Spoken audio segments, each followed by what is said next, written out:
Hey everyone, it's Dr. Michael Suzanne Parsons, founder of the Natural Path Health Center, and we are talking about what happens when you're not making enough stomach acid.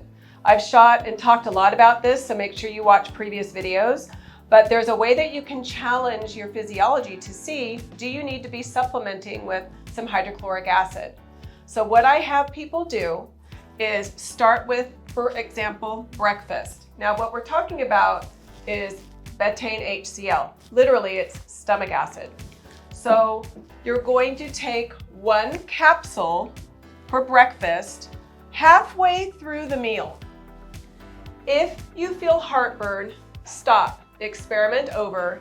You do not need hydrochloric acid support. But if you take one halfway through breakfast and you do not feel heartburn, for lunch, you literally will take two.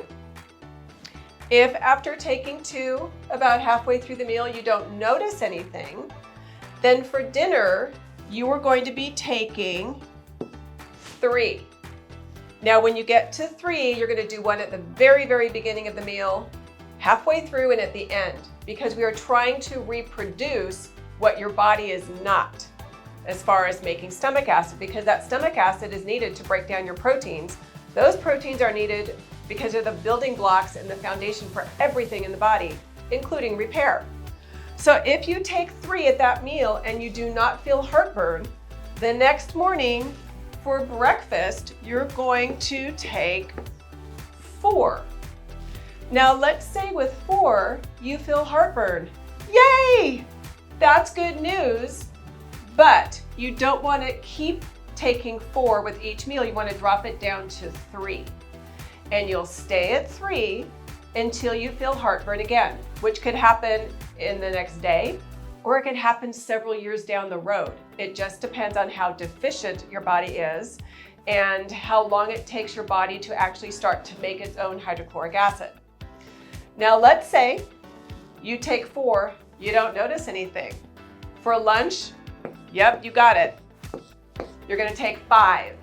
I know, it's a lot. If you take five and you do not have heartburn, for dinner, you're gonna do a total of six. Two at the beginning of the meal, two halfway through, two at the very end. Now, if with six, you feel no heartburn, that's pretty significant, because that means every time you've eaten a meal, you have not completely digested your protein, which means you don't have the amino acids, which are building blocks for everything, including hormones and neurotransmitters and your body's ability to repair. It also means that you're not killing off the yeast, bacteria, viruses, parasites in the stomach, so they survive and get into the intestines, and they throw a big old party, and now you got a jacked up gut. And if you don't have enough stomach acid, you don't absorb your minerals well. And for a lot of you who are drinking a lot of water, but you're not hydrated because it's not getting into the cells, it's because you can't absorb your minerals because you're not making enough stomach acid. So this is so foundational, and it's the root problem for so many people that I see. So if you're concerned, if you're having digestion problems, if you're losing hair, it could be because you're not digesting your protein. If you're eating a lot of food, I can go for days. So this is a basic test. If I've directed you to watch this video, it's because you're supposed to be doing this challenge. So hopefully one and done, but if not, go through this process. Now, don't do what my sister did years ago. She wanted to see how high she can go as an experiment, and she got up to like 17 in one meal, no heartburn. You don't need to do that. Taking 6 capsules every meal is a burden, but it's critical for your health. I hope this serves you well. Let me know what you found with your experiment, and I'll see you soon. Bye.